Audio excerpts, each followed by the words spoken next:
الحمدللہ نحمدہ ونصلی علی رسول الکریم اما بعد بسم اللہ الرحمن الرحیم۔ اگر بچے کو حفظ کرانا ہے تو اس کے لیے کسی عمل کی ضرورت نہیں کہ بچپن کی عمر خود حفظ کے لیے معین و مجرب ہے۔ البتہ اگر کوئی شخص بڑی عمر میں حفظ کا ارادہ کرے تو اس کے لیے حضور اقدس صلی اللہ علیہ وسلم کا ارشاد فرمایا ہوا ایک مجرب عمل ہے جس کو ترمذی اور حاکم وغیرہ نے روایت کیا ہے۔ حضرت ابن عباس رضی اللہ عنہ کہتے ہیں کہ میں حضور اکرم صلی اللہ علیہ وسلم کی خدمت میں حاضر تھا کہ حضرت علی رضی اللہ عنہ حاضر ہوئے اور عرض کیا کہ یا رسول اللہ صلی اللہ علیہ وسلم، میرے ماں باپ آپ پر قربان ہو جائیں۔ قرآن پاک میرے سینے سے نکل جاتا ہے، جو یاد کرتا ہوں وہ محفوظ نہیں رہتا۔ حضور صلی اللہ علیہ وسلم نے ارشاد فرمایا کہ میں تجھے ایسی ترکیب بدلاؤں کہ جو تجھے بھی نفع دے اور جس کو تو بتلائے اس کے لیے بھی نافع ہو، اور جو کچھ تو سیکھے وہ محفوظ رہے۔ حضرت علی رضی اللہ عنہ کے دریافت کرنے پر حضور اقدس صلی اللہ علیہ وآلہ وسلم نے ارشاد فرمایا کہ جب جمعے کی شب آئے تو اگر یہ ہو سکتا ہو کہ رات کے آخر تہائی حصے میں اٹھے تو یہ بہت ہی اچھا ہے، کہ یہ وقت ملائکہ کے نازل ہونے کا ہے اور دعا اس وقت میں خاص طور سے قبول ہوتی ہے۔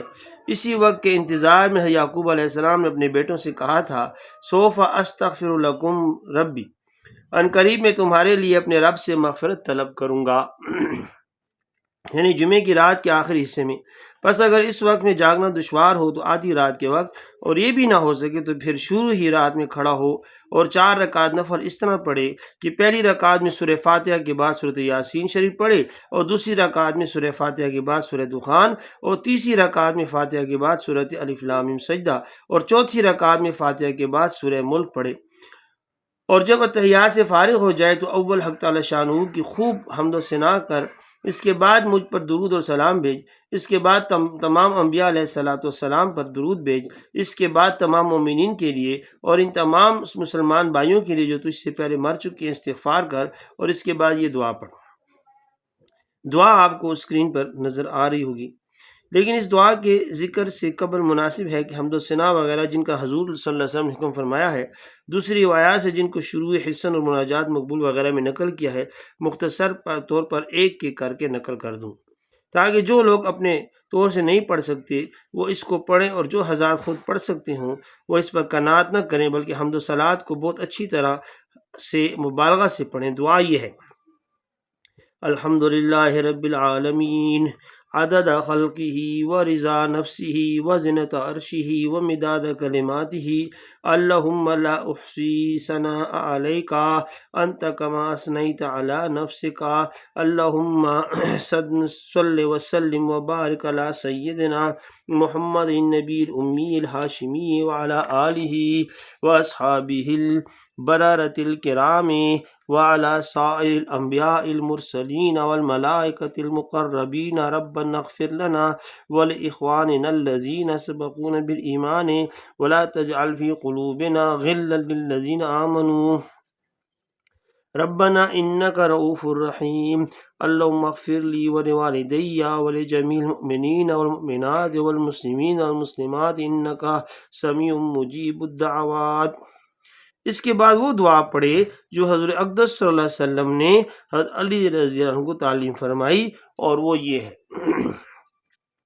اللہم ارحمنی بترک المعاصی ابدا ما بقیتنی، وارحمنی ان اتکلف ما لا یعنینی، وارزقنی حسن النظر فیما یرضیک عنی، اللہم بدیع السماوات والارض ذا الجلال والاکرام والعزة التي لا ترام، اسألک یا اللہ یا رحمان بجلالک ونور وجہک ان تلزم قلبی حفظ کتابک کما علمتنی، وارزقنی ان اقرأ على النحو الذي يرضيك عني، اللهم بديع السماوات والأرض ذا الجلال والإكرام والعزة التي لا ترام، أسألك يا الله يا رحمن بجلالك ونور وجهك أن تنور بكتابك بصري، وأن تطلق به لساني، وأن تفرج به عن قلبي، وأن تشرح به صدري، وأن تغسل به بدني، فإنه لا يعينني على الحق غيرك ولا يؤتيه إلا أنت ولا حول ولا قوة إلا بالله العلي العظیم۔ پھر حضور اقدس صلی اللہ علیہ وآلہ وسلم نے ارشاد فرمایا کہ اے علی، اس عمل کو 3 جمعہ یا 5 جمعہ یا 7 جمعے کر، انشاءاللہ دعا ضرور قبول کی جائے گی۔ قسم ہے اس ذات پاک کی جس نے مجھے نبی بنا کر بھیجا ہے، کسی مومن سے بھی قبولیت دعا نہ چکے گی۔ ابن عباس رضی اللہ عنہ کہتے ہیں کہ علی رضی اللہ عنہ کو 5 یا 7 ہی جمعے گزرے ہوں گے کہ وہ حضور اقدس صلی اللہ علیہ وسلم کی مجلس میں حاضر ہوئے اور عرض کیا، یا رسول اللہ صلی اللہ علیہ وسلم، پہلے میں تقریباً 4 آیتیں پڑھتا تھا اور وہ بھی مجھے یاد نہ ہوتی تھیں، اور اب تقریباً 40 آیتیں پڑھتا ہوں اور ایسی ازبر ہو جاتی ہیں کہ گویا قرآن شریف میرے سامنے کھلا ہوا رکھا ہے، اور پہلے میں حدیث سنتا تھا اور جب اس کو دوبارہ کہتا تھا تو ذہن میں نہیں رہتی تھی، اور اب احادیث سنتا ہوں اور جب دوسروں سے تعلق نقل کرتا ہوں تو ایک لفظ بھی نہیں چھوٹتا۔ حق تعالی شانہ